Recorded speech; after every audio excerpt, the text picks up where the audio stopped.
สวัสดีเจ้าวันนี้อำไพมาแอลเมืองแปดเจ้าตรงนี้ก็คือคุ้มวังบุรีนะเจ้าเนาะค่ะอำเภอเมืองจังหวัดแปดมีโอกาสมาแอลเมืองแปดเป็นบ้านเกิดของอำไพเองเราก็จะพาเพื่อนๆชมบริเวณคุ้มเลยนะเจ้า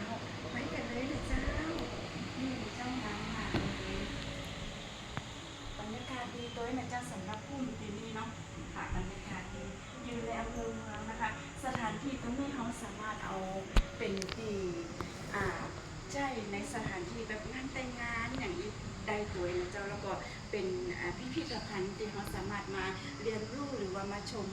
ในบ้านของเปิ้ลคือบ้านเปิ้ลงามขนาดเลยนะเจ้าเนาะเขาก็สามารถมาชมได้ตรงนี้คือเมืองแปะนะเจ้าท่านไหนที่ว่างก็สามารถมาแอลได้ที่เมืองแปะของเรานะเจ้าเมืองแปะเป็นเมืองที่น่าอยู่อาจจะเป็นเมืองน้อยๆแต่ว่าเยี่ยมมากไข่มากก็ประทับใจแล้วก็มีทีแอลเยอะตัวนะเจ้า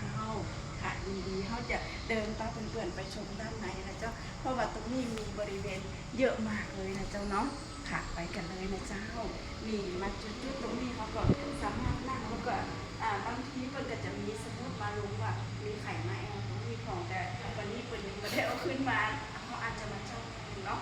ตรงนี้แหละเป็นมุมนี่เป็นมุมแบบโบราณมีการย่างนะเจ้าเป็นภาษาจีนน้ำไทยก็เลยอ่านของปีนะเจ้าเนาะแล้วก็มุมนี้เขาก็จะเดินไปมีมุมกระจกเป็นโบราณเจ้ากระจกโบราณเลยแล้วก็มีชุดรับแขกอยู่ตรงนี้เขาก็สามารถเก็บภาพตรงนี้ได้สวยงามด้วยนะเจ้าเนาะเป็นภาพที่ประทับใจมากเลยที่คุ้มวังหรือจังหวัดแปะนะเจ้าเนาะสวยงามมากให้เห็นแล้วประทับใจมากคือมาข้างแรกเลยนะเจ้าไปยังเพื่อนเห็นในวัดของคุ้มวังบุรีตรงนี้ว่าดีขนาดไหนแล้วสวยงามขนาดไหนนะเจ้าเนาะก็เมืองแปะของเราอาจจะเป็นเมืองน้อยๆแต่ว่าน่าอยู่ที่สุดเลยนะเจ้าทุกคนสวยงามตัวอภัยเป็นคนเมืองแปะนะเจ้าเนาะค่ะเขาก็อยากจะเชิญชวนเพื่อนๆพี่ๆน้องๆดิยังบ่เคยมาแอลตีเมืองแปะคือที่นี่ก็เป็นอีกหนึ่งที่ที่น่าแอลตัวนะเจ้าเป็นพิพิธภัณฑ์แล้วก็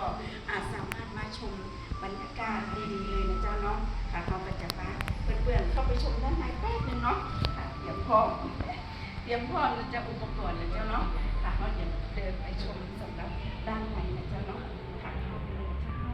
นี่เขาก็จะมีญาติๆมาแอลตัวนะเจ้าวันนี้อันนี้จะเป็นห้องนอนนะเจ้าห้องนอนหลวงพงพิบูลนะเจ้าแล้วก็เจ้าสุนันตานะเจ้าเนาะค่ะเขาก็เดินมาชมนี่ก็จะเป็นบริเวณด้านหลังนะเจ้าเป็นด้านหลังระเบียงนะเจ้านี่เลยเจ้านี่เลยเจ้าสวยงามมากเขาก็จะมาเจอแบบว่าบรรยากาศดีมุมเด็ดขาดมากมายเลยหน้าตรงนี้ก็จะเป็นประมาณชาววังนะเจ้าเป็นชาววังที่นั่งนะเจ้าที่เขาออกชีวิตไม่ค่อยประมาณนี้นะเจ้าเนาะถามไหนก็จะอธิบายตามเดินไปหูเนาะว่าเป็นแบบไหนนะเจ้าแล้วก็เขาก็สามารถมาเก็บมุมตรงนี้ได้อีกนี่มุมสวยมากเลยทุกคนมุมสวยมากนี่เขาก็สามารถเก็บภาพตรงนี้ได้1 2 3แชะ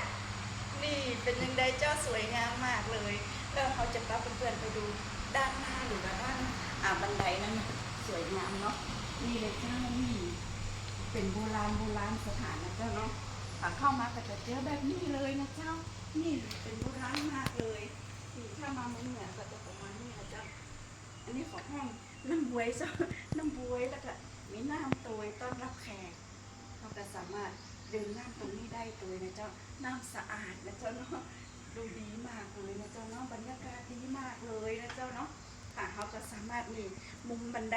ดลงนะเจ้านี่บันไดลงนี่ค่ะสวยงามมากได้ภาพได้โอเคตัวนะเจ้าเนาะเพื่อนๆคนไหนมารับรองประทับใจ